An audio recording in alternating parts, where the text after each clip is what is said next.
इस वर्ष हमने बजट का प्रावधान किया है कि उत्तर प्रदेश में 18 डिविजनल हेडक्वार्टर है। हर डिवीजन में एक स्पोर्ट्स कॉलेज होना चाहिए और हर स्पोर्ट्स कॉलेज में एक सेंटर ऑफ एक्सीलेंस किसी एक स्पोर्ट्स के लिए अनिवार्य रूप से होना चाहिए। ये सेंटर ऑफ एक्सीलेंस किसी एक खेल में हम अंतर्राष्ट्रीय खिलाड़ियों को तैयार कर सकें और अंतर्राष्ट्रीय खिलाड़ियों को तराशने का और उसको आगे बढ़ाने का एक प्लेटफॉर्म होगा। इसके लिए जो हमारे पूर्व खिलाड़ी हैं वे वहाँ पे कोच के रूप में या वहाँ पे उनका मार्गदर्शन उन सेंटर्स में प्राप्त हो सके, इसके लिए हम लोगों ने विभाग से कहा है कि इस पे विशेष रूप से ध्यान देने की आवश्यकता है। जो हम 2030 के अहमदाबाद कॉमनवेल्थ गेम्स के लिए और 2036 के ओलंपिक के लिए हम खिलाड़ियों की एक लंबी श्रृंखला तैयार कर सकें, भारत की नई तैयारी होगी। हम लोगों ने अभी व्यवस्था बनानी प्रारंभ की है। प्रदेश के अंदर आपने देखा होगा हमारे खिलाड़ी मेडल तो जीतते थे, वे एक देश के लिए खेलते थे, लेकिन समाज के द्वारा और सरकार के द्वारा जो उन्हें प्रोत्साहन मिलना चाहिए था उसका अभाव देखने को मिलता था। हम लोगों ने कहा नहीं भाई, अगर वह देश के लिए खेल रहा है तो हमें उसके लिए कुछ गारंटी देनी चाहिए और कम से कम हम उस खिलाड़ी को सरकारी सेवा में एक अवसर दे सकते हैं। और हमने अपनी पॉलिसी में चेंज किया और आज मुझे बताते हुए प्रसन्नता है कि हम लोग प्रदेश के अंदर 500 से अधिक स्पोर्ट्स पर्सन को अब तक सीधे सरकारी नौकरी में स्थान दे सकें, जिसमें डिप्टी एसपी के पद पर भी लोग हैं, आपके तहसीलदार के रूप में भी हैं, एडिशनल डायरेक्टर स्पोर्ट्स के रूप में भी हैं, अन्य विभागों में भी हमने उनको सभी को किया है। और नई अभी खेल की व्यवस्था के साथ हम लोग नए नौजवानों को भी इसमें, जो हमारी स्पोर्ट्स पर्सन है उनको भी हम इसमें समाहित कर रहे हैं, जिससे उनको एक सम्मानजनक को मिल सके। और उन संबंधित विभागों को यह भी व्यवस्था दी गई है, ये केवल आकर के वहां नौकरी नहीं करेंगे, विभाग की ओर से प्रतिनिधित्व करते हुए इनका पूरा समय खेल के लिए होना है और युवाओं को प्रोत्साहित करने के लिए इनको अपना समय देना है।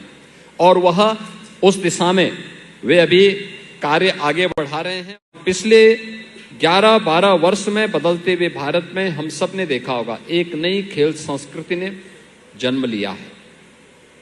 प्रधानमंत्री जी ने खेलो इंडिया खेलों के माध्यम से, इसके उपरांत फिट इंडिया मूवमेंट के माध्यम से, और इसके उपरांत उन्होंने अनेक ऐसे अभियान देश के अंदर चलाए जो अब भारत के अंदर एक खेलो इंडिया की एक खेल नीति के माध्यम से जमीनी धरातल पर उतरती हुई दिखाई दे रही है।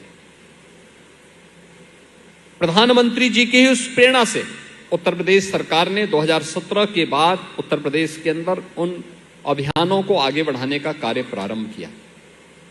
उत्तर प्रदेश के अंदर हमारे पास 57,000 से अधिक ग्राम पंचायतें हैं।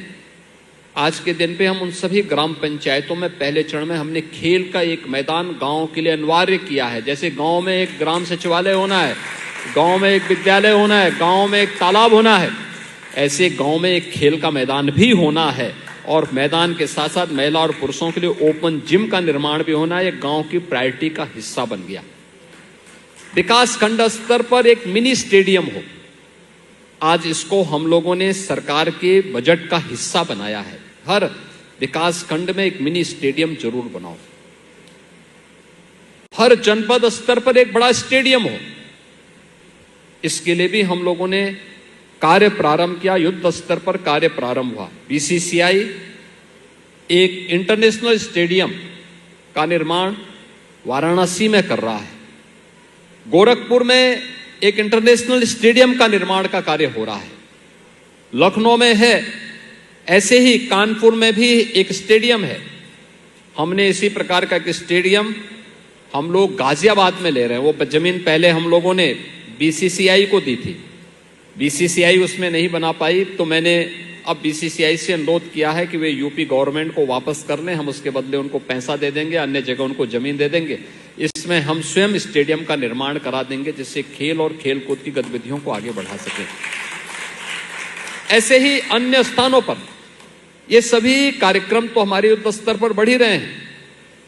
हम लोगों ने अभी से अपनी तैयारी प्रारंभ की है।